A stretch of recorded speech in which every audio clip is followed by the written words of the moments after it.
Ya está. Bueno, entonces, ¿en qué nos quedamos, chicos? ¿En qué nos quedamos? Pues definimos lo que se llaman los campos solenoides, ¿verdad? Son aquellos campos que se pueden ver como el rotacional de otro campo. Y que de manera análoga como pasó con los campos conservativos, pues una pregunta es ahora, ¿cuándo podemos asegurar que un campo es un solenoide, ¿no? Es decir, ¿cuándo se puede ver como el rotacional de otro campo? Es un problema también importante.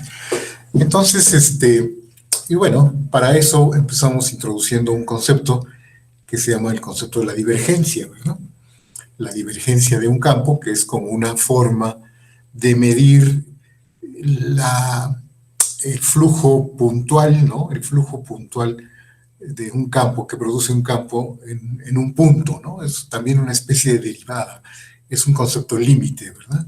El flujo neto que hay en un punto X. Y bueno, asociado con el problema de los campos solenoides, por ejemplo, si un campo es solenoide, entonces tiene que tener divergencia cero, ¿verdad? Que era un poco como nos pasaba con los campos conservativos, ¿no? Si un campo es conservativo, tenía que tener rotacional cero, ¿verdad? Ahora, si un campo es un solenoide, es decir, si es el rotacional de otro campo, entonces debe de tener divergencia cero. Y bueno, por supuesto que entonces surge la pregunta si el recíproco será cierto, ¿verdad? Es decir, si un campo tiene divergencia cero en una región, eso implica que el campo es un solenoide en esa región. Ya vimos que la respuesta es que no, ¿verdad?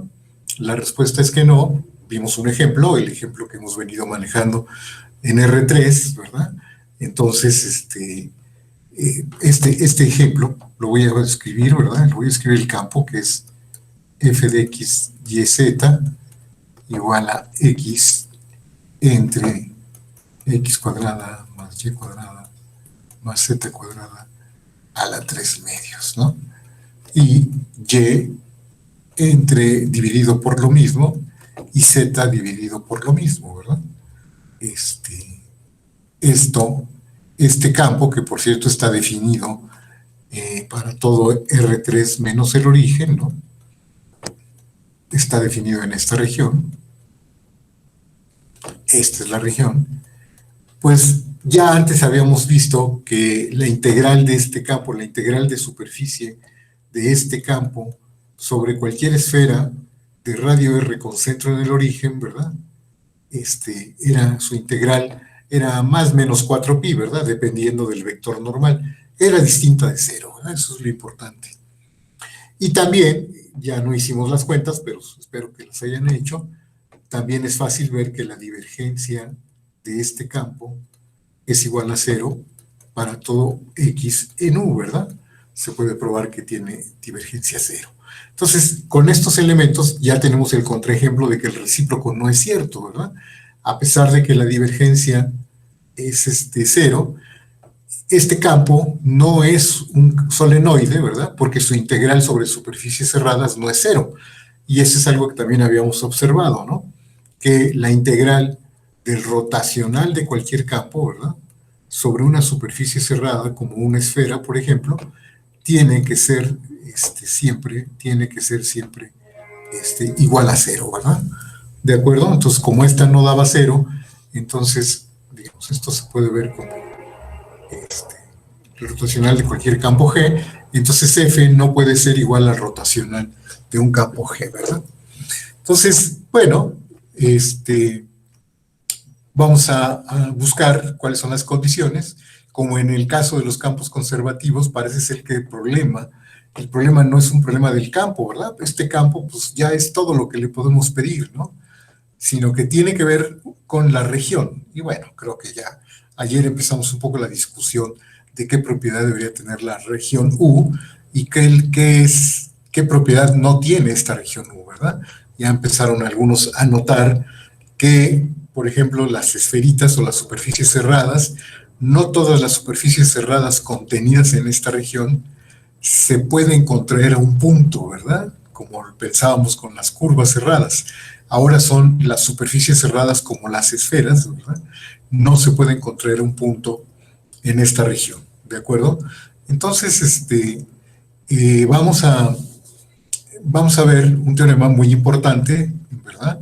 Así como el teorema de Green nos ayudó a resolver el problema de los campos conservativos con rotacional cero, aquí vamos a ver un teorema que se llama el teorema de Gauss, que nos va a ayudar a resolver el problema de los campos solenoides, ¿verdad?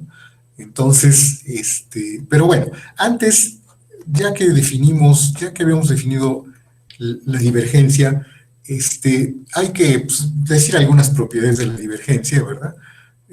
Esas proposiciones que casi siempre tienen que ver con la aritmética de las funciones, ¿no?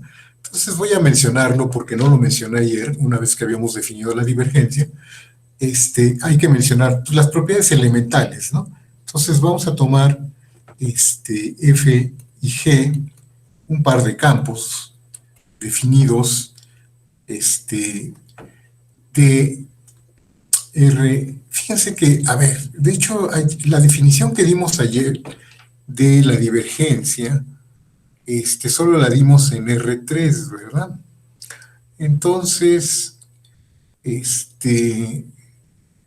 aunque se puede generalizar el concepto de divergencia, ¿verdad? Se puede generalizar a cualquier campo en Rn de la forma análoga, pero bueno, vamos a seguir haciéndolo en campos en R3, ¿sí? De hecho, esto lo vamos, en R3, así lo vamos a hacer, de R3 en R3.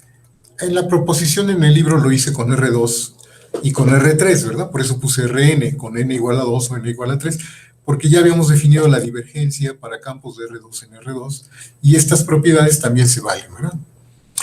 Fernando dice, pero si tenemos una superficie cerrada que no encierra el cero, ¿podemos decir que ahí sí es solenoide? Pues no, ¿verdad? Bueno, en este campo en particular, si tomas cualquier superficie cerrada que no encierre al cero, ¿sí? Este mismo campo, si tomas cualquier superficie cerrada que no encierre al cero, la integral de superficie sí es cero, ¿sí? Pero de todas maneras el campo no es solenoide, ¿verdad? ¿Sí? Es decir, para cualquier otro tipo de superficie cerrada que no encierre al cero, la integral de superficie del campo, de este campo F, sí vale cero, ¿verdad? Vamos a ver que sí vale cero, precisamente por el teorema que vamos a ver más adelante.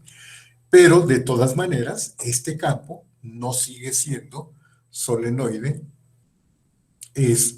Sí, vamos a ver que todo campo de divergencia cero, localmente, sí es solenoide.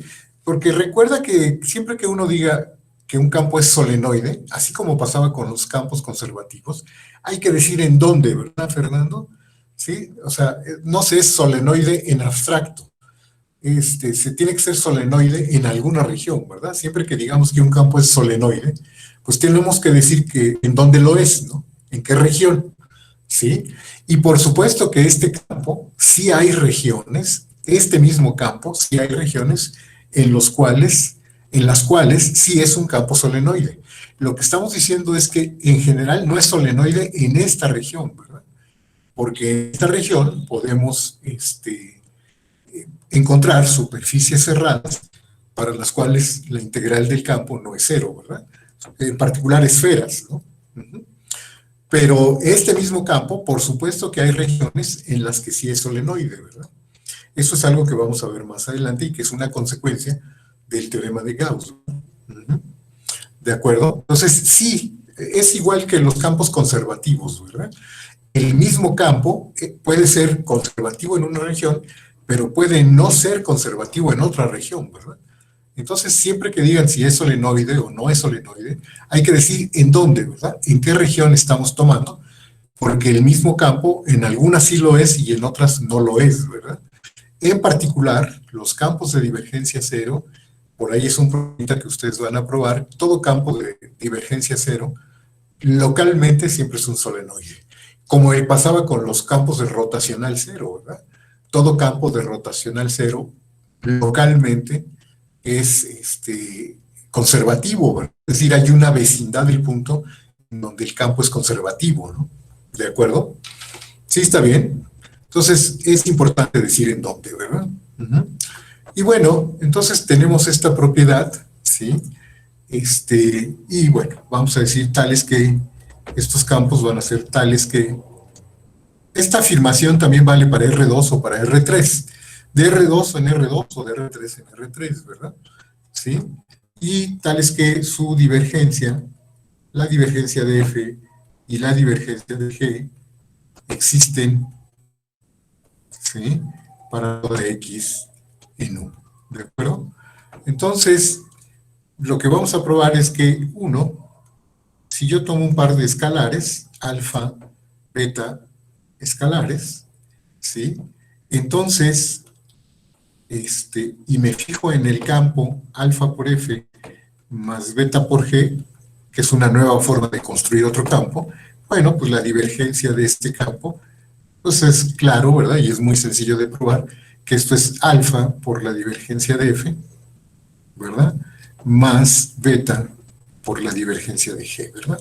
Esto es un problema muy sencillo. Y otra propiedad que vamos a ver es que si tomo una función f definida, un campo escalar, ¿verdad? De R3 en R, ¿sí? De clase C1, si este es de clase C1, este es de clase C1 en U, ¿sí? Entonces, pues también podemos hablar de la divergencia del campo F por F, ¿verdad? ¿Sí? El campo F por F, y esta va a ser igual a ¿quién? Hay una fórmula que nos dice que la divergencia es igual a F, bueno, lo voy a poner así, este campo evaluado en cualquier punto X, ¿sí? Es F de X por la divergencia de F por la divergencia de F en X, ¿sí? Más el gradiente de F en X punto F de X. Si se dan cuenta, esta última propiedad es como una especie de regla de Leibniz, ¿verdad? Para un producto, ¿no? Es como uno por como una especie de derivada, ¿verdad? Más la derivada de F por F. ¿De acuerdo? Estas son fórmulas muy fáciles de probar, ¿verdad? Porque pues estos solo se prueban en función de las reglas de derivación, ¿verdad? Son muy fáciles de probar estas fórmulas y bueno, pues se las dejamos ahí como un problema, ¿no? Son muy sencillitas de probar. ¿De acuerdo? Sí, está bien. Sin problemas, ¿verdad? Entonces, y otra observación muy importante es, fíjense, ¿cómo se ve la divergencia de un campo F? ¿Sí? Si en particular F, ¿sí? ¿A qué es igual la divergencia? Si en particular F ya era un campo conservativo, es decir, si era el gradiente de una función phi, ¿verdad? ¿Sí? Entonces, ¿cómo resulta, quién resulta ser la divergencia del campo F? Bueno, pues observen que entonces las entradas son las derivadas parciales de phi, ¿no? Estas son las coordenadas de F, ¿no? Son las derivadas parciales, de tal manera que la divergencia resulta ser ¿quién? Pues la derivada parcial con respecto de X de esta primera entrada, que sería la doble, ¿verdad? La doble parcial de phi con respecto de X, así, más la doble de phi con respecto de Y, más la doble de phi con respecto de Z, ¿verdad?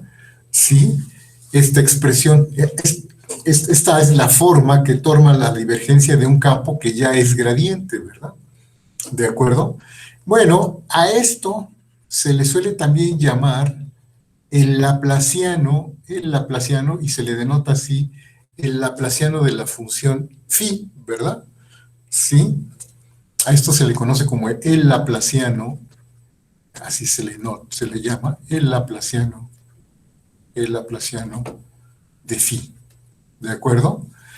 Y fíjense que resulta muy importante, es muy importante, si en particular este es un campo que tiene divergencia cero, es decir, entonces resulta que el laplaciano de phi vale cero, ¿no? Para toda x en una región U, En ese caso se dice que, en este caso se dice que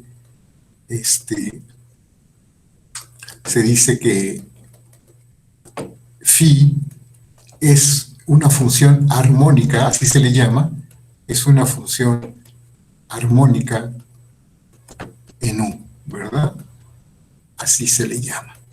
Aquellas funciones que tienen Laplaciano cero en una región se les llama una función armónica. Y esta es una función muy importante, ¿verdad? Que nos gusta, exacto, ¿verdad? A los físicos, porque bueno, los campos, casi todos los campos en la física, en la vida real son ¿cómo se llama? Conservativos y de divergencia cero, ¿verdad? Exacto, ¿verdad? Exacto. Jesús Omar, si yo tomo un campo conservativo y ese campo conservativo tiene divergencia cero, pues entonces la phi, a través de la cual defino a f como gradiente, resulta ser una función armónica, ¿verdad? Y van a ver que estas funciones armónicas se portan muy bonito, ¿verdad? Son funciones muy interesantes. Yo les recomiendo que vean con mucho cuidado algunos problemas de este capítulo que tienen que ver con las funciones armónicas, porque las funciones armónicas tienen un comportamiento muy interesante. De hecho, si no mal recuerdo, el joven Martín en su ayudantía les habló de funciones armónicas en el plano, que son equivalentes, ¿verdad? Pero si phi solo es de dos variables, se define que una función sea armónica si precisamente la divergencia, ¿no? También es cero, lo cual significa que nada más la suma de las primeras dos derivadas parciales es cero, ¿no? Y les demostró un resultado muy interesante de las funciones armónicas. No sé si todos recuerdan, esa fue unos resultados muy bonitos del comportamiento de las funciones armónicas en el plano. Bueno, pues ese comportamiento de las funciones armónicas en el plano no es exclusivo de las funciones en el plano. Las funciones armónicas en R3 tienen un comportamiento parecido, ¿verdad? No sé si se acuerdan, pero bueno, ya lo recordarán. Y eso viene, que lo prueben en alguno de los problemas, ¿verdad? El comportamiento de las funciones armónicas, que es muy, muy, muy padre, ¿verdad? Las funciones armónicas se portan muy bien. Ok, bueno, entonces nada más quería mencionar esto, introducir este concepto de las funciones armónicas. Nosotros no vamos a ver gran cosa, ¿verdad? Salvo lo que vienen los problemitas, pero bueno, son funciones muy importantes. En variable compleja van a volver a ver funciones armónicas de dos variables, ¿verdad? Y van a ver qué importantes son. Entonces, bueno, y ahora, pues sí, ahora lo que viene es precisamente, pues cuál va a ser ese teorema que nos va a ayudar a resolver el problema de los campos solenoides, ¿verdad? Es decir, si tienen divergencia cero, ¿qué otra cosa tenemos que pedirle? Y tal vez no al campo, ¿verdad? Ayer discutíamos que no es el campo el del problema. Si ya tiene divergencia cero, pues ya creo que le pedimos todo lo que le podemos pedir al campo y el problema parece ser que tiene que ver con la región U, ¿verdad? Y bueno, hay un teorema que nos va a permitir de alguna manera descubrir qué es eso que se necesita. Y ese teorema se conoce como el teorema de Gauss. Pero bueno, vamos a ver qué dice el teorema de Gauss. Empecemos por lo siguiente. Es decir, supongamos que tenemos una función, un campo, ¿no? PQR, un campo PQR, definido en una región U, ¿sí? Contenido en R3, ¿verdad? De R3 en R3. Supongamos que tenemos esto, ¿sí? Y vamos a ver lo siguiente. Si omega es un conjunto Jordan medible contenido en U, ¿verdad? Supongamos que omega, de hecho, incluso si quieren, empecemos con un rectángulo. Empecemos con un rectángulo R contenido en U, ¿de acuerdo? Y bueno, entonces, fíjense, ¿cómo es la integral? La integral de la divergencia de f, ¿sí? Supóngase que este es de clase C1, ¿no? ¿Sí? Ahora sí viene Gauss, ¿sí? Supóngase que este es de clase C1, ¿no? Es de clase C1 en U. ¿De acuerdo? Y entonces la divergencia, pues ya es un campo escalar, ¿verdad? Si la divergencia existe, que para los de clase C1 sí existe, en cada punto de U, pues la divergencia ya la podemos ver como una función de R3 en R, ¿verdad? A cada punto X nos asocia un real, ¿no? Entonces yo puedo hablar de la integral de la divergencia del campo sobre un rectángulo R contenido en U, ¿verdad? ¿De acuerdo? Tiene sentido eso, ¿verdad? Porque esto ya es una función real, ¿no? ¿Estamos bien hasta ahí? Tiene sentido hablar de quién es la divergencia. Y entonces, a ver, pues esto ya sabemos que en términos de sumas, si yo doy una partición del rectángulo R, recuerden que está contenido en R3, ¿verdad? En realidad ya es un rectángulo en R3. Si doy una partición muy fina, ¿verdad? Que me induce subrectángulos R1, RK, yo sé que la divergencia de F se parece mucho pues, a sus sumas de Riemann, ¿verdad? Y sus sumas de Riemann, ¿quiénes son? Ah, pues las sumas de Riemann, bueno, son cosas del estilo sumas así, ¿verdad? Son sumas desde I igual con 1 hasta K, suponiendo que me indujo la partición sobre R, me indujo K subrectángulos, pues ¿de quién? Pues de la divergencia de F evaluado en puntos xi, ¿verdad? Puntos xi del rectángulo por la medida de los subrectángulos, ¿verdad? Que la medida coincide con ser el volumen, ¿no es cierto? ¿Sí está bien, chicos? Hasta ahí vamos bien, ¿no? Ah, pero a ver, recuerden que la divergencia la pudimos ver como un límite, ¿no? ¿Se acuerdan ahora que la divergencia en un punto X se puede ver como el límite? En particular lo hicimos para rectángulos, ¿verdad? Cuando R tendía a 0, de la integral de superficie del campo, ¿sí? Sobre precisamente la frontera de estos rectángulos R sub R, divididos entre el volumen, ¿no? Entre el volumen de cada rectángulo R, ¿no? ¿Sí recuerdan? De tal manera que, bueno, para R's muy pequeñas, podemos concluir que la divergencia de F, evaluado en un punto xi, ¿no? Digamos que está en el centro del rectángulo RI, multiplicado por el volumen del rectángulo RI, esto debería de parecerse mucho a quién, tomando en cuenta que la divergencia se puede ver como este límite.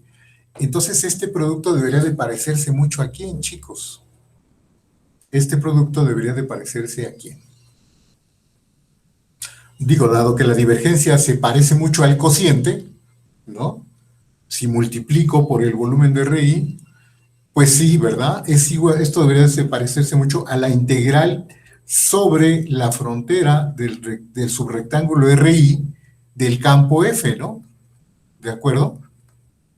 ¿No? Porque precisamente la divergencia en un punto se parece mucho a esta integral de superficie dividida entre el volumen, ¿no? ¿Estamos, chicos? ¿Está bien esto? De que, bueno, pues la divergencia la puedo comparar con este cociente de tal manera que este producto se parece mucho a esto. Entonces, podemos decir que estas sumas se aproximan mucho a quién. Son rectángulos en R3, ¿verdad? Les llamábamos en general rectángulos en Rn, ¿verdad? Estos son rectángulos en R3, que son paralelepípedos, ¿verdad?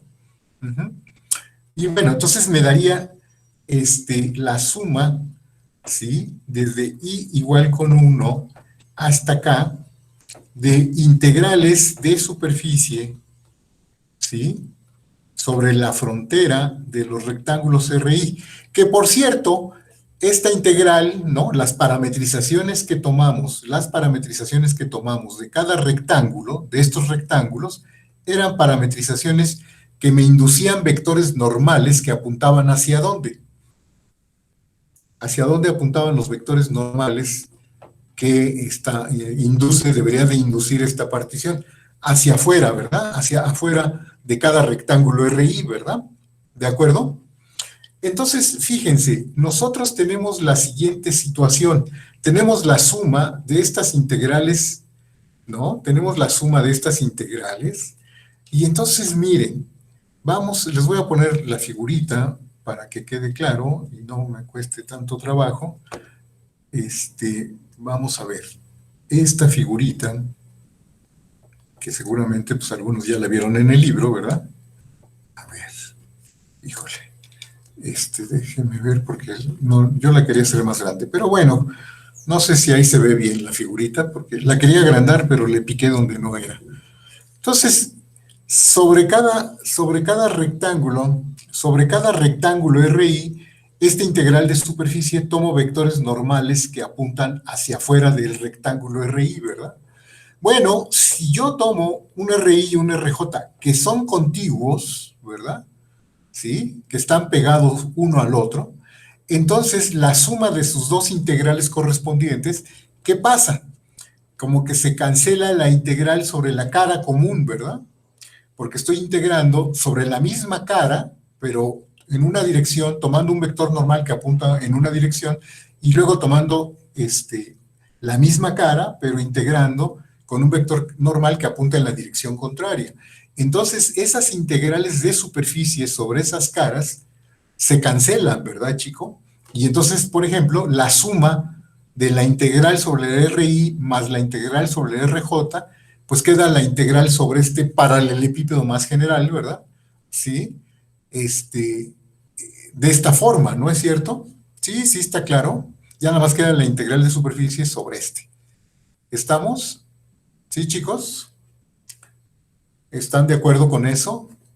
Que era un poco lo parecido a lo que pasaba con las curvas, ¿no? Con el teorema de Green. Pero bueno, pues ahora no estamos hablando de integrales de líneas sobre cuadraditos.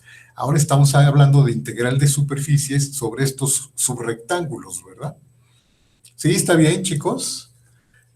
De tal manera que si yo hiciera todas las cancelaciones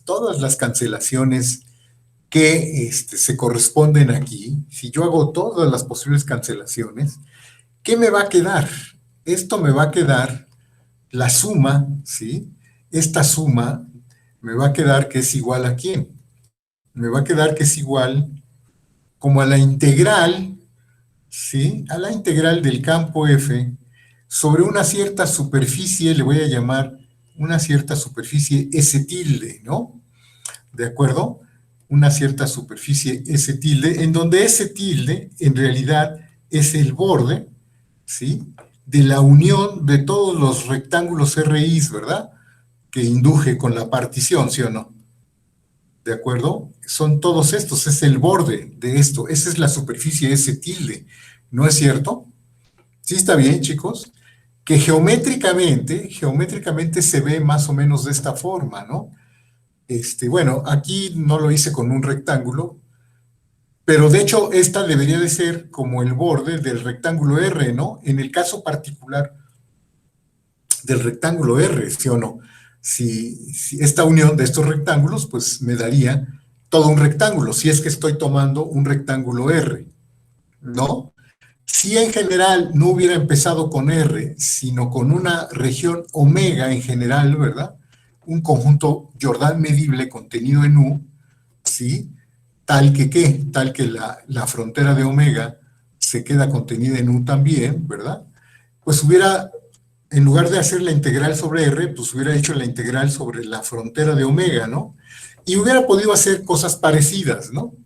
Claro que esta unión ya no me da la frontera de omega, ¿verdad? Porque pues, ya la unión de los rectángulos no es exactamente omega. Pero observen que me da una cosa parecida a la siguiente, ¿no? Sí, me da algo como esto, ¿no, chicos? Sí, a ver si están de acuerdo. Es algo como esto, ¿no? ¿Verdad? ¿Estamos?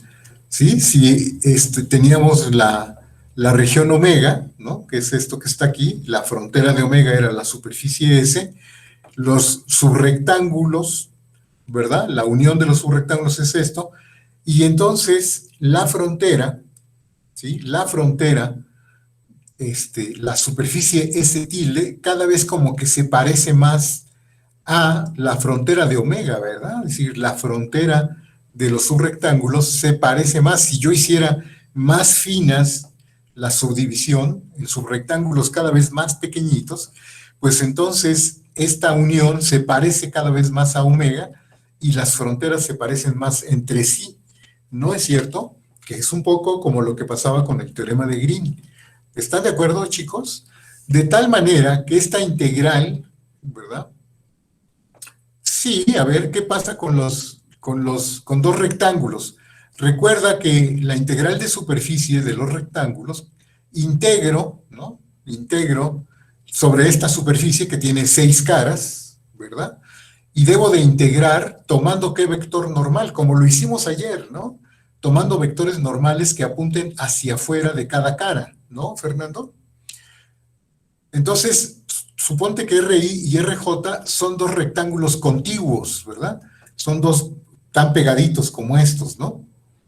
Entonces, la integral de superficie sobre uno y sobre el otro, cuando hago la suma, en particular sobre esta cara, ¿verdad? La integral de superficie sobre el borde o sobre la frontera de cada RI es la suma de las integrales sobre cada cara, ¿no, Fernando? Es la suma de las integrales sobre cada cara.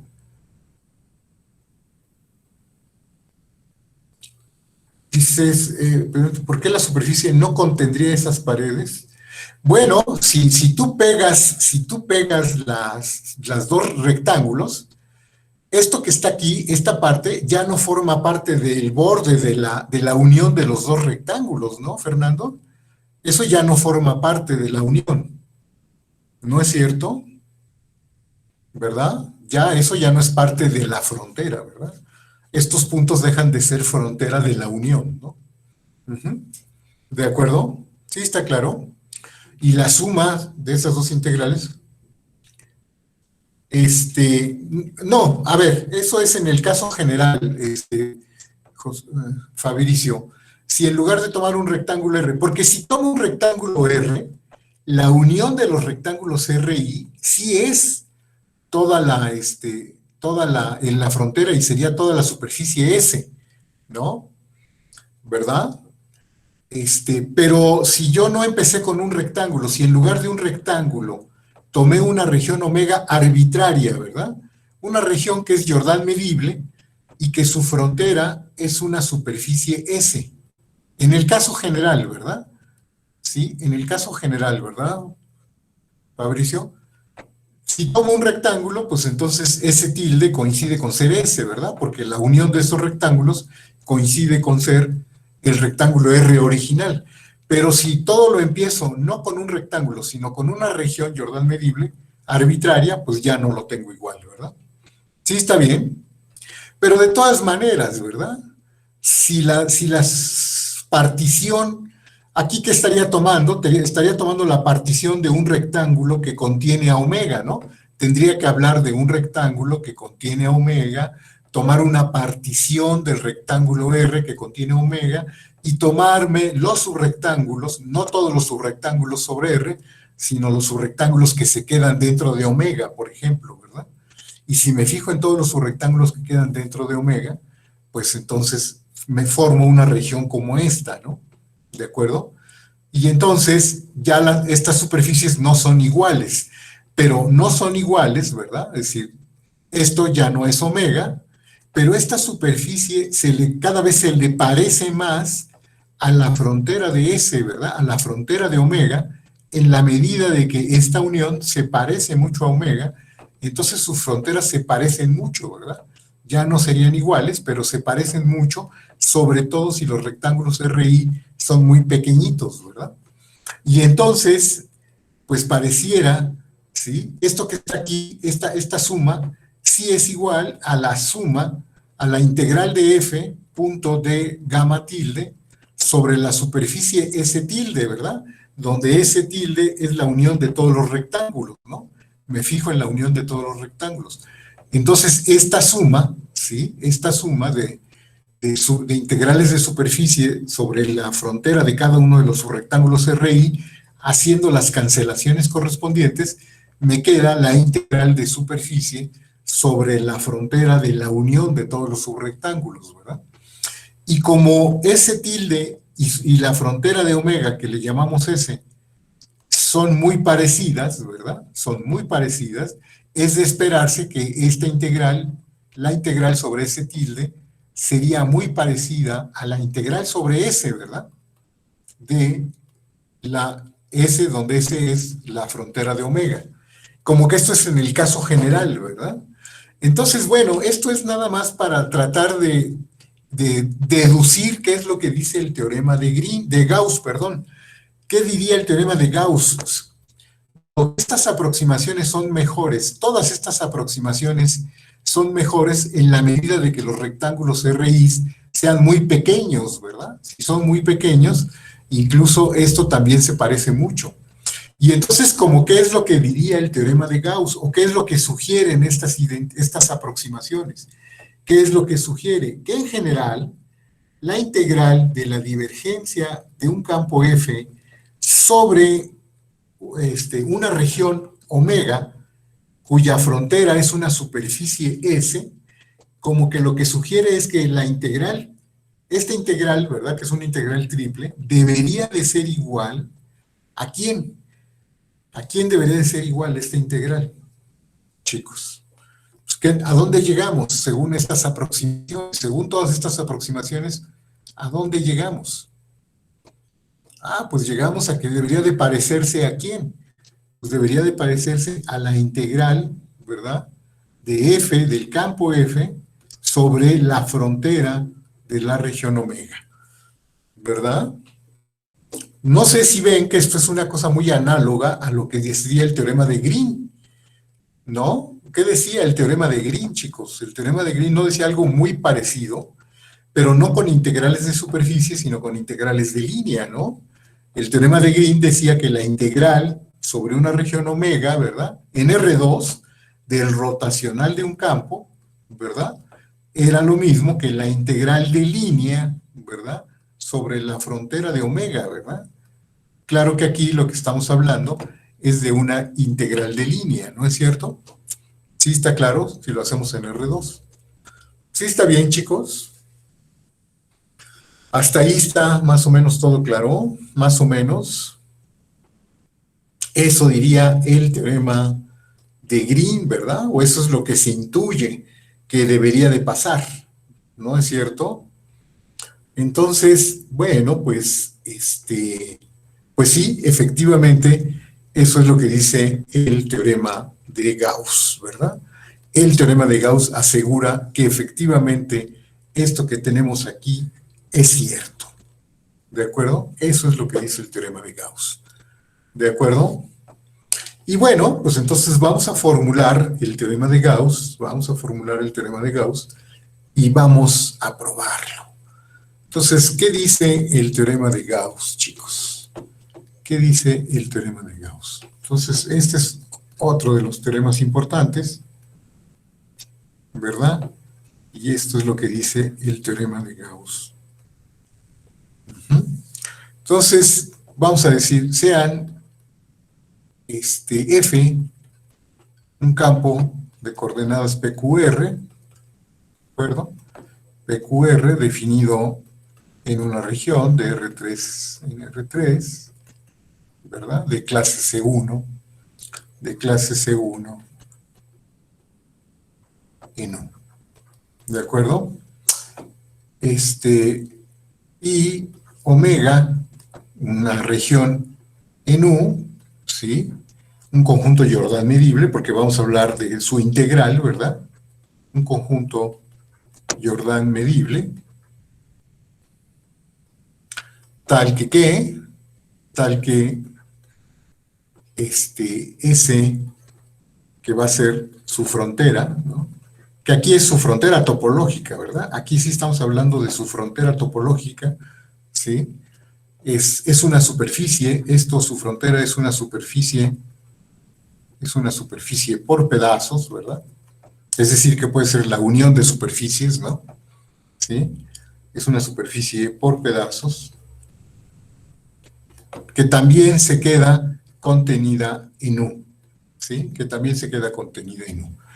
Bueno, pues entonces lo que asegura el teorema de Gauss es que la integral de la divergencia de del campo de F sobre la región omega, que no es más que la integral sobre omega de la divergencia que está definida como la parcial de P con respecto de X más la parcial de P con respecto de Q, perdón, con respecto de Y más la parcial de R con respecto de Z, ¿sí? Esta integral de esta función es igual a la integral sobre S, ¿verdad?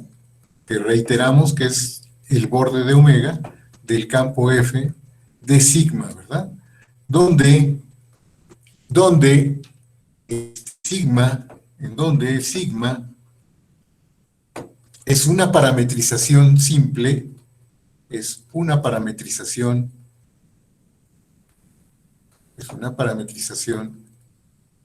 simple de S, ¿sí? Que induce vectores normales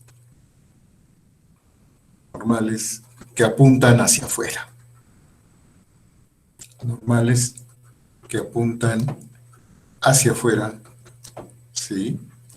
Que apuntan hacia afuera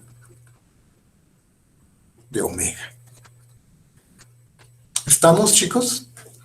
Eso es, digamos, la formulación más precisa del teorema de Gauss. ¿Estamos? Entonces, miren, vamos a hacer una prueba, ¿sí? Vamos a hacer una prueba, no en el caso general, vamos a hacer el caso en el que omega, ¿sí?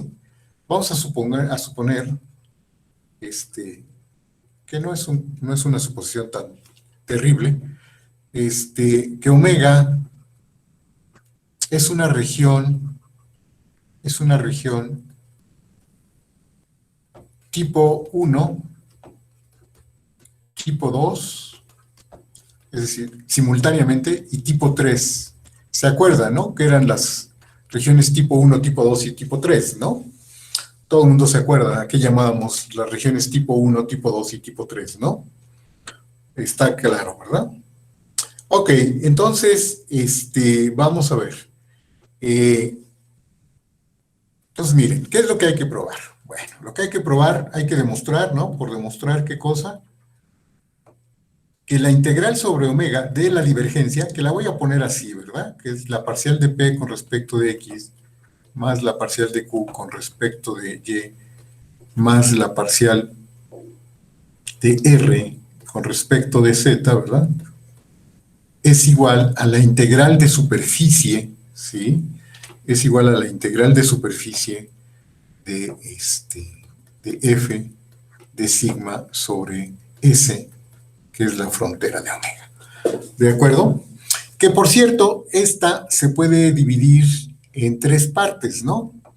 Esta integral la puedo hacer como es la integral sobre omega, ¿sí? La integral sobre omega de la parcial de P con respecto de X, más la integral sobre omega de la parcial de Q con respecto de Y, más la integral sobre omega de la parcial de R con respecto de Z.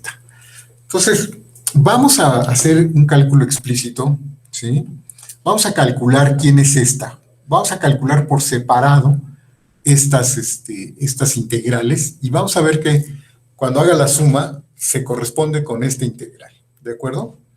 Entonces, como omega, estamos suponiendo que es de tipo 1, ¿sí? Como omega es de tipo 1,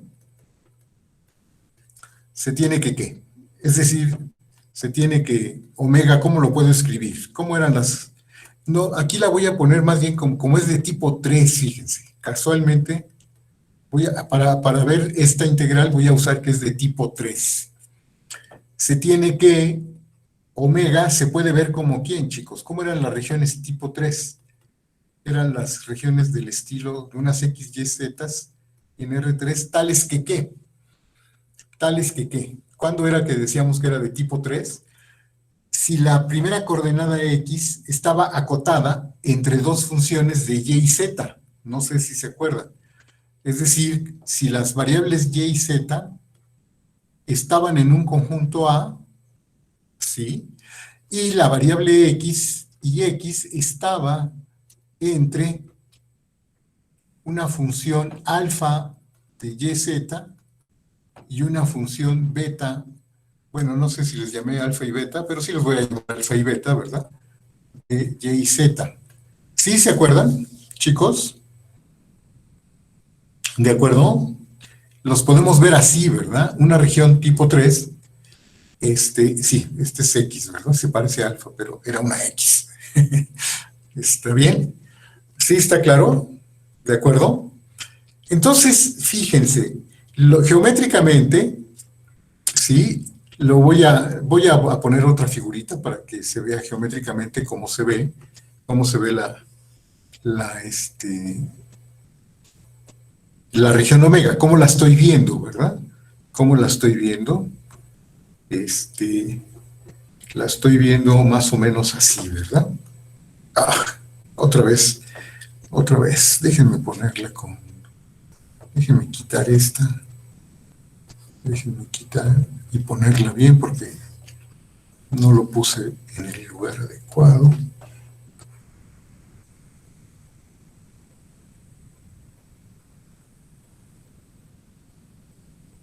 Algo así, ¿verdad? Algo así se ve la región omega, ¿no es cierto, chicos? ¿Sí está bien? Acá está la función beta, esta es la gráfica de la función beta y esta es la gráfica de la función alfa, ¿no? Esta es la gráfica de beta y esta de acá es la gráfica, esta de acá es la gráfica de alfa y este es el conjunto A, ¿verdad? Que el conjunto A también puede ser una región tipo 1, tipo 2, ¿verdad? Etcétera. ¿Sí está claro, chicos? Eso estamos diciendo, ¿no? Cuando decimos que precisamente la coordenada X se ve entre la gráfica de dos funciones. ¿Estamos, chicos? ¿Sí? ¿De acuerdo? Y entonces, a ver, fíjense, le voy a llamar, así como está denotado aquí, S3, S1, S1 va a ser la gráfica de alfa, S2 va a ser, S2, fíjense que va a ser como todas estas paredes, ¿no? Todas estas paredes. Le voy a poner la pared, ¿no? O las paredes.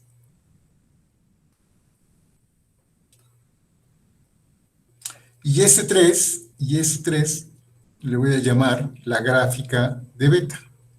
¿Estamos? ¿Sí está claro? Las paredes, ¿cómo se ven las paredes, chicos? Las paredes siguen el contorno o la frontera de A, ¿verdad? Y son perpendiculares al plano YZ, ¿no es cierto? Todas las paredes son perpendiculares al plano YZ. ¿Sí está claro eso, chicos? Sí, geométricamente sí está bien. Que las paredes se ven como perpendiculares, ¿no? ¿De acuerdo? Se ven perpendiculares. Entonces, los vectores normales, en particular, los vectores normales, cualquier vector normal, cualquier vector, lo voy a poner así, cualquier vector normal a S2, ¿sí? ¿De qué forma es? ¿Qué forma tiene un vector normal a S2? A ver, ustedes díganme, dado que las paredes son perpendiculares, ¿cómo son los vectores normales? ¿Qué propiedad tienen? Y la verdad es que no importa hacia dónde apunten, hacia adentro o hacia afuera. Son perpendiculares o son paralelos al plano YZ. O sea que su componente X es cero, ¿no? O sea, cualquier vector normal es de la forma, cero, lo que sea, ¿sí o no? Así son los vectores normales. Su primera componente, ¿no? Es cero, la componente en X. No tienen componente en X, ¿sí o no? Sí, sí lo ven geométricamente, dado que estas superficies, las de S2, son perpendiculares al plano YZ, ¿no? Son perpendiculares al plano YZ. Entonces, los vectores normales son de esta manera, ¿sí o no? ¿Sí está claro? ¿Hasta ahí está bien, chicos? Ok. Entonces, a ver, entonces, el borde S, que es el borde de la región omega, en este caso lo puedo pensar como S1 unión S2 unión S3, ¿no es cierto? ¿Estamos de acuerdo? De modo que,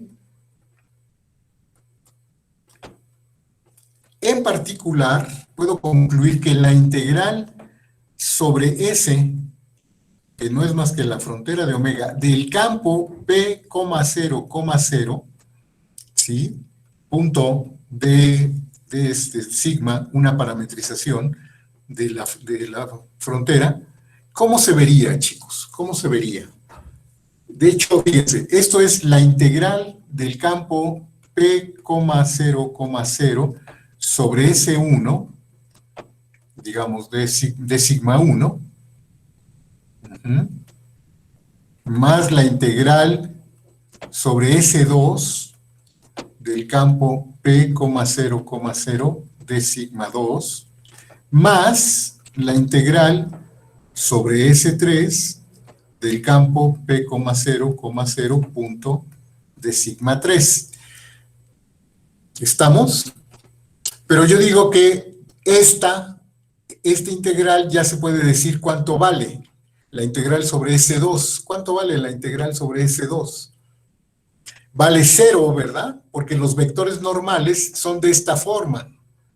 ¿Sí? Entonces, como el campo tiene componente 0, 0 en las dos últimas coordenadas y el vector normal tiene componente 0 en la primera coordenada, este producto punto siempre va a ser 0, ¿no, chicos? ¿Sí está claro? Ya ni siquiera me tengo que preocupar por calcular una parametrización de S2. Cualquiera que fuera la parametrización, este producto punto sería 0. ¿Sí lo ven? ¿Sí está claro? De tal manera que nada más sobreviven pues la integral sobre S1 de el campo P 0, 0 punto de sigma 1 más la integral sobre S3 del campo P, 0, 0 punto de sigma 3. ¿Estamos hasta ahí bien? Y ahora, recuerden que estas superficies, esta es la gráfica, dijimos que a S1 le llamamos la gráfica de alfa, y esta era la gráfica de beta. Y es bien fácil conseguir las parametrizaciones, ¿no? ¿Quién sería sigma 1 de V? ¿Quién sería una parametrización de la gráfica de alfa? ¿Quién sería una parametrización? Pues si se dan cuenta, pues es U, B, alfa de V, ¿no?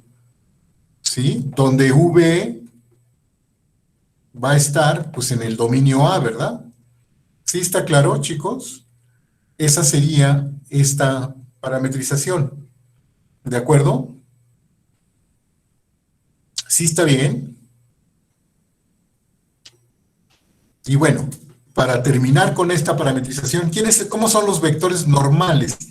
¿Quién es el vector normal inducido? O sea, ¿quién es la parcial de sigma con respecto de U en cualquier punto V? Pues, ¿cómo se ve este vector? Es el 1, 0, parcial de alfa con respecto de U, ¿verdad? Y la parcial de sigma 1 con respecto de la V, pues es ¿quién? Es el 0, 1, y la parcial de alfa con respecto de V en V. ¿Estamos? Ah, pero a ver, ¿quién sería, si se fijan, dado que el campo es de componente 0, 0, 0, ¿no? En realidad solo me va a interesar calcular la primera coordenada del vector normal inducido por la parametrización, ¿sí o no? Solo me interesa la primera coordenada, porque las demás coordenadas van a ir multiplicadas por 0. Entonces, con base en eso, ya puedo decir rápidamente, sin tener que calcular todo el vector, puedo decir que esta primera integral es la integral sobre A, ¿de quién, chicos?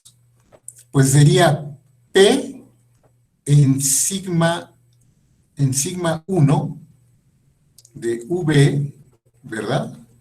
Punto la primera coordenada del vector normal. ¿Que quién es la primera coordenada del vector normal? ¿Quién es, chicos? Que por cierto, algo se me está olvidando. Ahorita vemos hacia dónde apuntan estos vectores normales, ¿verdad? Pero a ver, ¿quién es la primera componente? ¿Están de acuerdo que solo basta con calcular la primera componente del vector normal? Y la primera componente del vector normal, ¿quién es? ¿Sí da lo que yo quiero o no da lo que yo quiero? A ver, déjame ver si no me estoy equivocando. Ah, es que la escribí mal, ¿no, chicos? Escribí mal la parametrización. Esta no sería la parametrización, ¿verdad? Sí, esta no es la parametrización de la gráfica. Recuerden que era la coordenada X la que estaba entre alfa y beta, ¿verdad? Estoy escribiendo mal la parametrización. ¿Ya se dieron cuenta? Sí. ¿Ya se dieron cuenta que esta no es la parametrización? ¿Verdad? La parametrización sería algo de este estilo, ¿no? Sería alfa de V, V, ¿no? Esta sería la parametrización buena. Y entonces los vectores normales ahora son diferentes, ¿verdad? Son diferentes. Entonces, ¿quién me da? Es ahora la parcial de alfa, es la parcial de alfa con respecto de U en V, 1, 0. Y el otro es también ¿cómo? Sí, esa parte la estaba haciendo mal, ¿no, chicos? Y la otra es ¿quién es? Es la parcial de alfa con respecto de V en V 0,1. ¿Estamos, chicos? Sí, ¿verdad? Estaba yo haciendo mal la parametrización, ¿verdad? ¿De acuerdo? Y entonces, ahora sí, ¿quién es la primera entrada del vector normal? ¿Quién es la primera entrada? Ahora sí queda uno, ¿verdad? Ahora sí queda uno. Ok, pero a ver, ahora díganme, ¿hacia dónde apuntan estos vectores normales? Recuerden que estamos hablando de la gráfica de la función alfa. ¿Hacia dónde apuntan los vectores normales, chicos? ¿Se acuerdan hacia dónde apuntaba el vector normal inducido por la gráfica de una función? A ver, ¿hacia dónde apunta? Si yo tomo un punto aquí en la gráfica de alfa, este vector normal, ¿hacia dónde apunta? Tomando esta parametrización, chicos. Apunta en la dirección positiva, ¿no? Mejor es en la dirección positiva, ¿no? Es decir, apuntaría todas las gráficas, ¿verdad? Cuando parametrizo una gráfica, que es lo que estoy haciendo aquí, estoy parametrizando la gráfica, apuntan hacia acá, ¿verdad? Hacia arriba de la gráfica, digamos, ¿no? ¿Sí? ¿Se acuerdan? ¿Sí? De hecho, la primera componente del vector normal es 1, ¿no? Es 1, es decir, apunta hacia arriba, ¿no? En la dirección positiva de X, porque precisamente la primera componente del vector normal es 1, ¿de acuerdo? Entonces, apunta en la dirección positiva de X, ¿de acuerdo? Y entonces, esta en particular apunta hacia adentro. Pero yo quería integrar con vectores normales que apunten hacia afuera. Entonces, ¿qué es lo que debo de hacer? ¿Cambio mi parametrización o simplemente qué hago? Simplemente lo que puedo hacer es cambiarle el signo, ¿no? Ponerle menos. ¿No es cierto, chicos? ¿Sí está bien o ya se me perdieron por ahí todos? A ver, ¿qué dicen todos los demás? ¿Todo bien? Bueno, perfecto. Perfecto, perfecto. Muy bien, muy bien, muy bien. Entonces, le tengo que poner un signo menos y para hacer la parametrización sobre S3, es decir, sobre la gráfica de beta, ¿sí? Pues es algo parecido, ¿verdad? Ahora la parametrización tendría que ser ¿Cómo? Pues simplemente tendría que ser cambiar, en la sigma 2 tendría que ser, voy a usar aquí el teorema del borrador, ¿verdad? Que hace mucho que no lo uso. Tendría que ser sigma 2, ¿no? Y en lugar de alfa, tendría que ser beta, ¿no es cierto? Tendría que ser beta aquí, tendría que ser beta, ¿no? Si le cambio a sigma 2 tendría que ser beta. Simplemente, eso es lo único que cambia, ¿verdad, chicos? ¿De acuerdo? ¿Estamos? Es lo único que cambia. Y ahora sí, este vector normal sí apunta hacia afuera, ¿verdad? Estamos hablando de esta tapa, ¿verdad? De la tapa superior. Entonces el vector normal sí apunta hacia afuera. Y entonces, ¿qué tiene que pasar? Bueno, pues tendría que suceder que ahora sí va con signo más y sería la integral sobre A de ¿quién? De P, pero ahora en sigma 2 de V, ¿sí? Por 1, ¿no? Otra vez, ¿no es cierto? ¿Sí estamos bien, chicos? ¿Hasta ahí va bien todo? Y entonces, esto finalmente, pues como son integrales sobre A, ¿qué queda? Ah, esto queda la integral sobre A, ¿de quién? Fíjense, va a ser P en sigma 2, que sigma 2 sería beta de V, U, B, ¿verdad? Menos P evaluado en alfa de V, así, ¿verdad? ¿Sí está bien, chicos? Digamos, esta es de U de B, ¿no? ¿Sí está bien? ¿Hasta ahí vamos bien? Ujú. Y entonces, fíjense, ¿quién sería esto? Bueno, ya me quedó esto, ¿no? Ujú. Entonces, o sea, a ver, en conclusión, esto que está aquí fue la integral del campo P, 0, punto de sigma sobre el borde de la región omega. ¿Estamos? ¿De acuerdo? Así empecé, ¿verdad? Ok, pero ahora díganme quién es la integral de la parcial de P con respecto de X sobre el conjunto A de esta función. ¿Cómo se haría? ¿Cómo sería esta integral?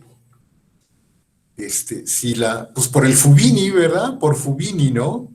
Como la región A es una región tipo 1, tipo 3, pues esto que nos dice, perdón, esta no es sobre A, es sobre omega, ¿verdad? Sobre omega, ¿no? La integral de esta función sobre omega, que es una función de 3 variables, por Fubini, ¿verdad? Pues es ¿quién? Es la integral sobre A de la integral de alfa de V a beta de V de la parcial de P con respecto de X en ¿quién? ¿En dónde va esto? Digamos en X, Y, Z. Pero esto es ¿quién? O sea, lo voy a poner así, en las variables T, U, B, ¿verdad? Y esta primera integral es con respecto de ¿quién? Pues es con respecto de la primera variable, ¿no? Digamos que esto es de T. O si quieren X, ¿verdad? Como quieran ponerle. Y luego es de U, de U, de B, ¿verdad? O dependiendo el orden en que lo quieran poner, ¿no es cierto? Ya depende cómo integren sobre A, ¿no? Sí está bien, pero por Fubini es igual a esto, ¿no? Por el teorema de Fubini es igual a esto. ¿Y esto qué me da? Bueno, pues esto me da, finalmente, pues estoy derivando con respecto a la variable de integración, ¿verdad? Entonces, por el teorema fundamental del cálculo, esto queda la integral sobre A, ¿de quién, chicos? Pues de la función P evaluada, es decir, P evaluada en beta de V, ¿verdad? ¿Sí? Son los puntos, ¿sí? Menos P en alfa de V, V, ¿no? ¿De acuerdo? Ah, pero pues esto fue precisamente lo que teníamos acá arriba, ¿verdad? La integral sobre el borde de omega, ¿sí? Del campo P, 0, 0 punto de sigma. ¿Estamos, chicos? ¿Sí está claro? ¿Sí está bien? Ah, miren, entonces, a ver, suponiendo, ahora partiendo de que omega es una región tipo 2 y tipo 3 y tipo 1, ¿no? Ahorita usé que era tipo 3, pero usando que es tipo 2 y tipo 3, si ahora usamos, si ahora usamos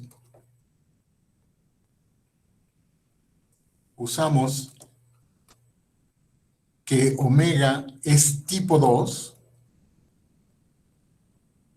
por un procedimiento análogo, ¿verdad? Por un procedimiento análogo,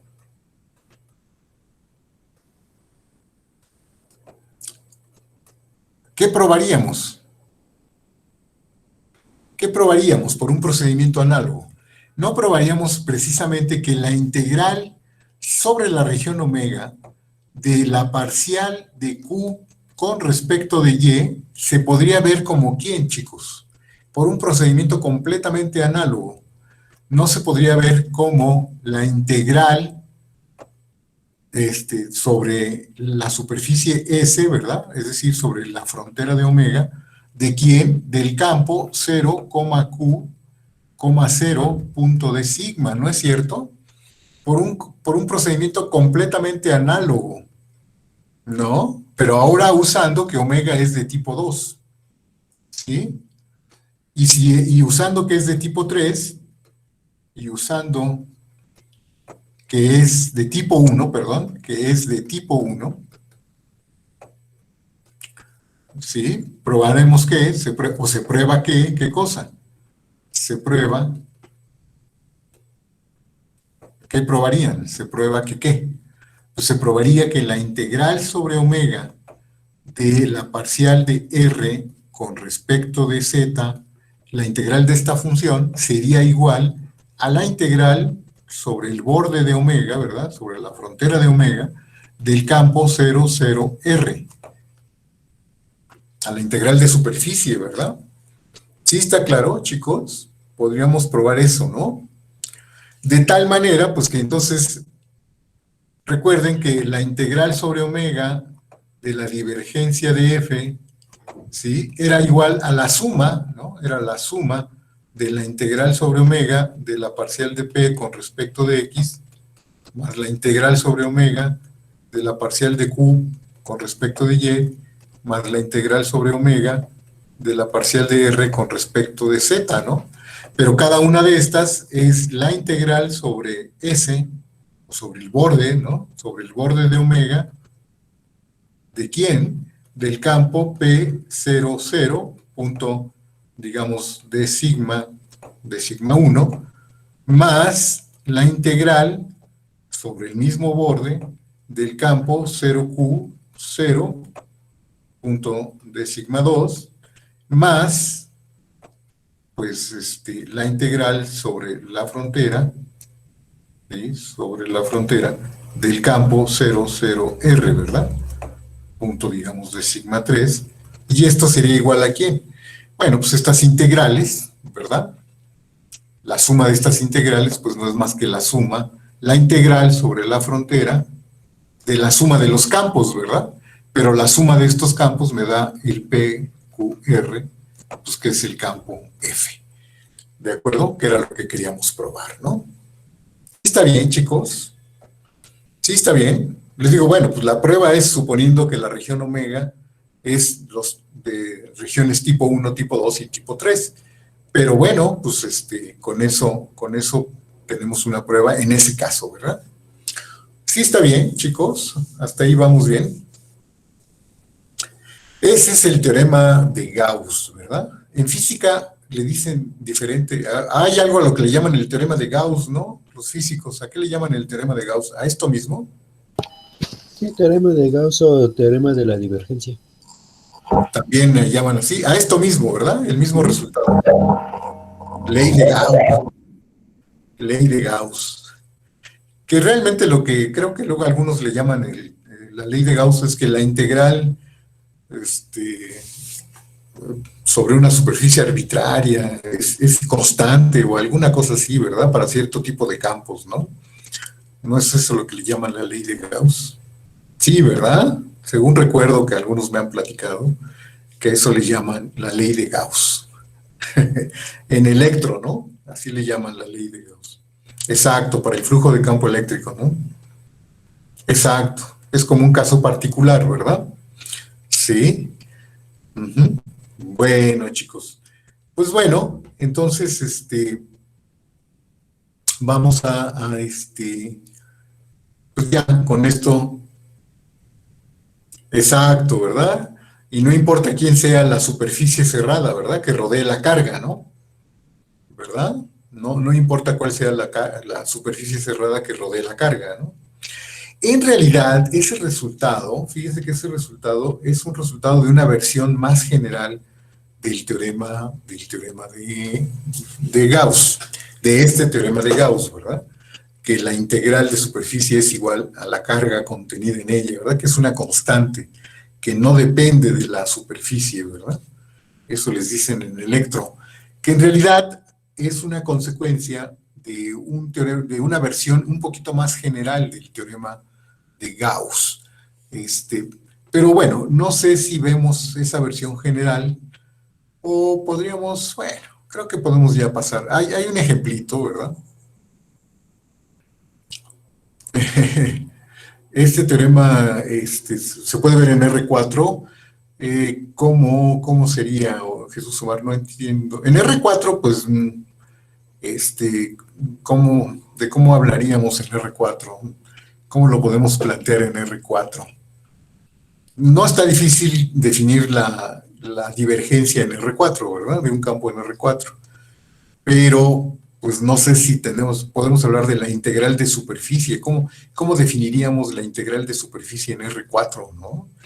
Tendríamos que empezar por ahí, ¿verdad? ¿Cuál sería ese vector hipernormal, verdad, Diego? Eso te ve un poco complicado, ¿no? Si ustedes pueden meter una superficie, ¿no? En R4, sí pueden meter una superficie en R4, pero hay una forma de definir un único vector normal a una superficie en R4. Eso se ve un poco más difícil, ¿no? Como que por ahí empezarían los problemas. ¿Cómo se definiría la integral de superficie, ¿sí? En R4, de un campo en R4, ¿no? Van a ver que esos problemas son de otro estilo, tienen que ver con esto de las formas, ¿verdad? Uh-huh. Tienen que ver con esto de las formas diferenciables, ¿de acuerdo? Pero bueno, hay que resolver ese tipo de problemas, ¿verdad? ¿Cómo definirían ustedes una integral de superficie?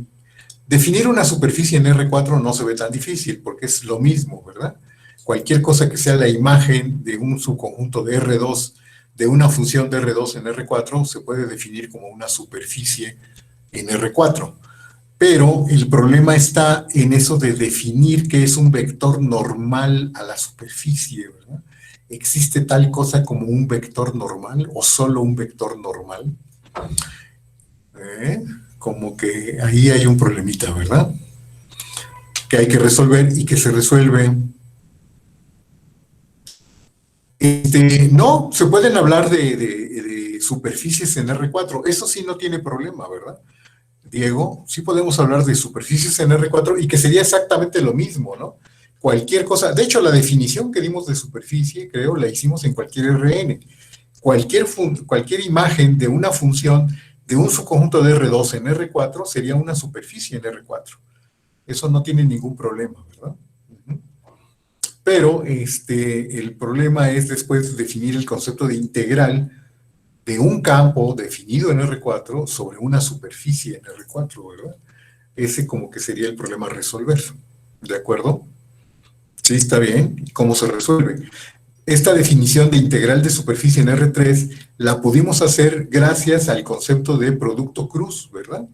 Que fue una manera definir el vector normal, ¿verdad? Y intuitivamente sí existe tal cosa como el vector normal a una superficie en R3. Pero en R4, quién sabe si exista tal cosa como el vector normal, ¿verdad? Exacto, ¿verdad? Exacto, es un problema del vector normal, a una curva, a lo mejor a una curva en R3, pues hay muchos vectores que son perpendiculares al vector tangente, ¿verdad? Ya no hay uno solo, aunque claro que se puede definir el vector normal usando la parametrización, ¿verdad? Pero bueno, hay que resolver esos problemas en R4, ¿no? Para definir el concepto de integral de superficie. Pero bueno, esa es otra historia, chicos, que mejor aquí la dejamos porque si no, nos vamos a perder, ¿no? Pero entonces déjenme hablarles de la versión un poquito más general, ¿verdad? Del teorema de Gauss. Y hay una versión un poco más general porque fíjense, ahorita nosotros tomamos una región contenido en un conjunto Jordan medible, ¿verdad? Un conjunto Jordan medible, y supusimos que la frontera de S, ¿sí? O que el borde, pues, de S, de omega, perdón, que el borde de omega, o la frontera de omega, ¿verdad? Esto era una superficie, ¿verdad? Una sola superficie, ¿sí o no? ¿Verdad? Puede ser una superficie por pedazos, ¿verdad? Porque pues, omega, si omega es un rectángulo, pues su frontera la cáscara de un cubo, ¿verdad? Que es una superficie por pedazos. Pero hay regiones en R3, tal que la frontera o el borde, la frontera de omega o la superficie de omega puede ser más de una superficie, ¿no, chicos? A ver, alguien me diría un ejemplo de una región en R3 tal que su frontera no sea solo una única superficie, sino sea más de una superficie.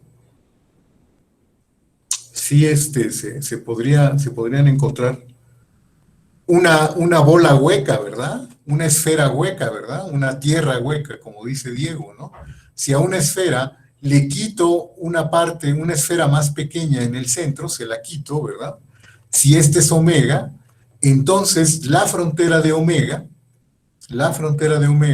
o el borde de omega, son dos esferas, ¿verdad? Una esfera, digamos, una esfera interior, una esfera E1, y una esfera E2, ¿no? Son dos esferas, ¿no es cierto? ¿Sí está claro? Lo vamos a agujerar, ¿verdad? Le podemos hacer un agujero a la esfera, ¿no? ¿Sí? Entonces, hay regiones en R3 en donde su frontera o su borde pueden ser más de una superficie, ¿verdad? ¿Sí? No solo una superficie, sino más de una superficie, ¿no? Y entonces, ¿qué diría el teorema de Gauss? ¿Sí? ¿Qué diría? Entonces, si yo integro la divergencia de un campo sobre una región de este estilo, ¿verdad? Sobre una región de este estilo, por ejemplo, sobre esta esfera, ¿a qué me diría el teorema de Gauss? ¿A qué sería igual la integral de la divergencia? ¿A qué sería igual la integral de la divergencia de un campo F que esté definida sobre esta esfera hueca? Sobre quién, ¿por qué darían eso, verdad, Jonathan? Es la integral del campo F, ¿sí? Sobre una esfera E1, sobre la esfera E1, le voy a poner d sigma 1, ¿sí? D sigma 1, más la integral del campo F sobre la esfera E2 de sigma 2. Y estas parametrizaciones de la esfera E1 y de la esfera E2 deberían de ser parametrizaciones cuyos vectores normales hacia dónde apuntan. Hacia dónde deberían de apuntar los vectores normales inducidos por estas parametrizaciones. ¿Hacia afuera de quién? Hacia afuera de omega, ¿verdad? Hacia afuera de omega, pero los que apuntan hacia afuera de omega, estos que están aquí apuntan hacia afuera de E2 también, pero estos que están aquí ¿verdad? En esta parte de la frontera de omega, que apunten hacia afuera de omega, quiere decir que apuntan hacia adentro de la superficie E2, ¿verdad? ¿De acuerdo? ¿Sí? Esta apunta hacia afuera de omega y apunta hacia afuera. Bueno, están al revés, ¿verdad? Los puse al revés. Los puse al revés, los llamé al revés, ¿verdad? Esta es E1 y esta es E2. Entonces, estos deberían de apuntar hacia dónde con respecto de la superficie. Estos deberían de apuntar hacia adentro de la superficie y este debería de apuntar hacia afuera de la superficie, en donde esta es la superficie más grande, ¿verdad? Es la superficie que envuelve o que rodea a la otra superficie, ¿no es cierto? ¿Sí está claro? Otra vez, esto no sé si les recuerda a la versión general del teorema de Green, ¿no? Cuando tenían una región cuya frontera era una curva gamma cero y curvas más pequeñas, ¿verdad? ¿De acuerdo? Entonces, esta curva, la que envuelve a las demás curvas, ¿verdad? La que rodea a las demás curvas, tenía que estar parametrizada en el sentido antihorario y estas quedaban parametrizadas en el sentido horario. Si le pongo con un signo más, ¿verdad? Entonces, a ver, chicos, vamos a ver cuál sería la formulación del teorema de Green para una región omega cuya frontera está formada por más de una superficie. ¿Qué diría el teorema de Green en ese caso? ¿Qué diría el teorema de Green en este caso? Bueno, pues miren, este es el teorema de Gauss, es el teorema de Gauss general, ¿verdad? El teorema de Gauss, versión general, ¿no? Esta es la versión más general. Esta es la versión general.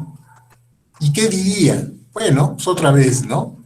Que si tomamos un campo F, ¿sí? Tomamos un campo F que sea PQR definido sobre una región de R3 en R3, ¿verdad?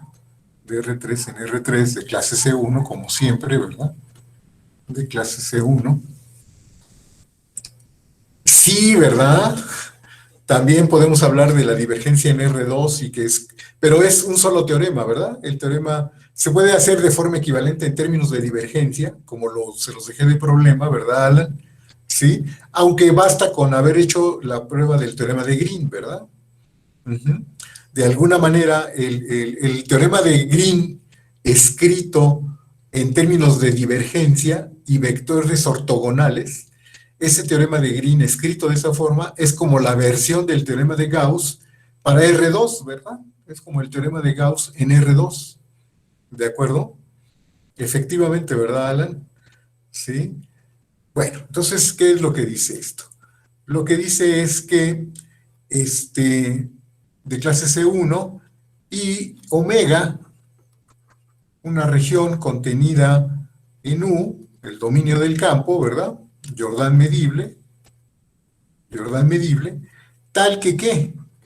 Tal que su frontera, su borde o su frontera, ¿verdad? Su frontera topológica está formada por una superficie S0, que es, digamos, la superficie más que envuelve a las otras, y superficies SK, ¿verdad?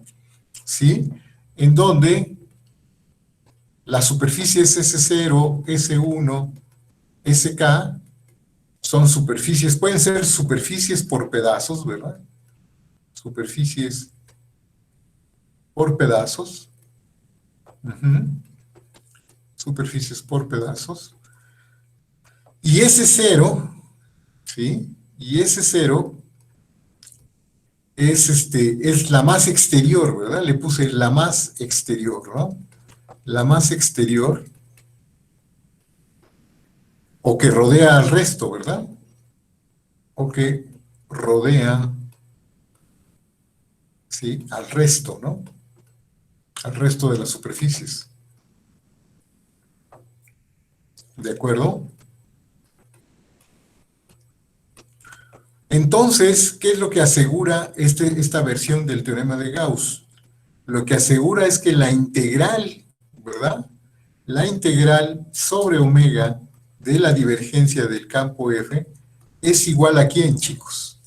Bueno, pues lo que dice es que es igual a la integral sobre S0 del campo F, una d sigma 0, más la integral sobre S1 de F punto de sigma 1, etcétera, ¿verdad? Hasta la integral sobre SK de F punto de sigma K. ¿En dónde? ¿Sí? ¿Cómo son las parametrizaciones? ¿Cómo deberían de ser? En donde sigma 0 induce vectores normales,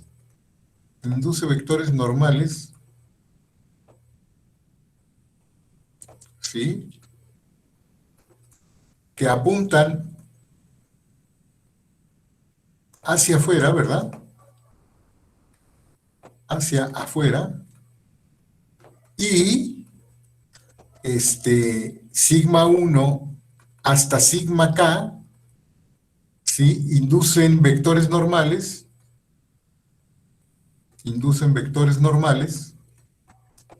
que apuntan hacia dónde. ¿Hacia dónde deberían de apuntar? Hacia adentro, ¿verdad? Hacia adentro de SI, ¿verdad? Sí está bien, sí está claro. Aunque si le pongo signo menos, si cambio aquí con signo menos, pues entonces puedo tomar parametrizaciones que apunten también hacia afuera de las superficies SI, ¿verdad? Sí está claro, muy parecido a lo que pasaba con el teorema de Green generalizado, ¿no? Que podíamos parametrizar en sentido antihorario o en sentido horario, dependiendo del signo, ¿verdad? Si le ponemos más, la parametrización tendría que ser en sentido horario, pero si le ponemos menos, todas las parametrizaciones tendrían que ser en sentido antihorario, ¿verdad? En el caso del el teorema de Green generalizado, ¿no? ¿Sí está bien, chicos? ¿De acuerdo?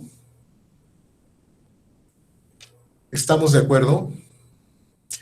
De hecho, sí, tenía más espacio yo aquí haciéndolo chiquito.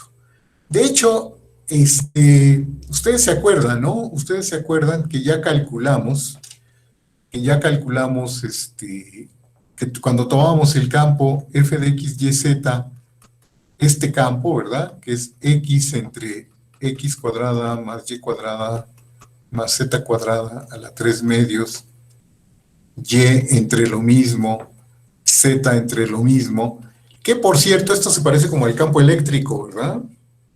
¿Sí? Y ya habíamos dicho que la integral de este campo sobre una esfera de radio R con centro en el origen, ¿verdad? Si yo tomo vectores normales que apuntan hacia afuera, ¿verdad? Si esta induce vectores normales que apuntan hacia afuera, esta integral valía 4pi, ¿verdad? ¿Sí se acuerdan, chicos? A mí me salió menos 4pi porque mi parametrización me inducía vectores normales que apuntaban hacia dentro de la esfera. ¿Sí se acuerdan? ¿Todo el mundo se acuerda de eso? Bueno, pues fíjense que ya con esto, ¿sí? Pueden ver que si ustedes toman en R3 una superficie arbitraria, ¿verdad? Que rodea al origen, una superficie arbitraria, S, que rodea al origen, ya con el teorema, la versión general del teorema de Gauss, pueden concluir que la integral de F sobre S de sigma, donde esto induce vectores normales hacia afuera, ¿sí? ¿Cuánto debería de valer esta integral, chicos? Por el teorema, pues 4pi, ¿verdad? 4pi, ¿verdad? Que eso es lo que llamaban la ley de Gauss, ¿no? Y este campo es muy parecido al campo eléctrico, ¿no, chicos? Más o menos constantes. Ese campo se parece al campo eléctrico, ¿no? ¿Sí está bien? Entonces, eso que en física le llaman como la ley de Gauss, de alguna manera es una consecuencia, ¿verdad?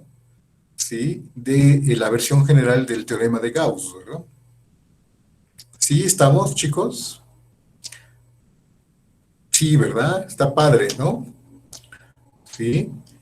Yo espero que después de estas cosas ustedes entiendan un poquito más de electromagnetismo. Ujú. De las cosas que les dicen en electro, ¿verdad? Muy bien, chicos. Pues bueno, ya tenemos toda la herramienta, ¿verdad?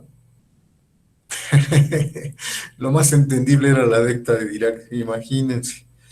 Bueno, creo que lo vamos a dejar aquí porque vamos a usar el teorema. Antes de regresar al problema de los campos solenoides, vamos a usar un par de propiedades, un par de aplicaciones de alguna forma del teorema de Gauss y de su versión general, de su versión más general del teorema de Gauss. Vamos a ver esas aplicaciones. Pero creo que mejor por ahorita lo dejamos aquí porque si no se van a poner borrosos. Entonces, vamos a detener la grabación.